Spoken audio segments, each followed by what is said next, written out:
સુરતમાં ફરી એકવાર ખાદ્ય ભેળસેળનો મોટો પર્દાફાશ. ફૂડ સેફ્ટી વિભાગે અચાનક દરોડો પાડતા 1401 કિલો શંકાસ્પદ પનીર જપ્ત કર્યું છે.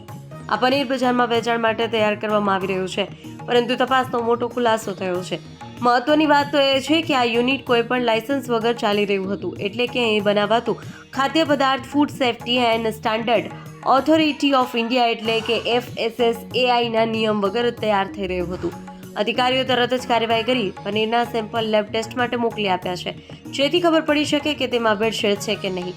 જો આ પનીર બજારમાં પહોંચ્યું હોત તો હજારો લોકોના સ્વાસ્થ્ય માટે જોખમ ઊભું થઈ શકાયું હોત. ફૂડ સેફ્ટી વિભાગે સ્પષ્ટ ચેતવણી આપી છે કે ભેળસેળ કરનારાઓને હવે કોઈ રાહત નહીં મળે અને કડક કાર્યવાહી થશે.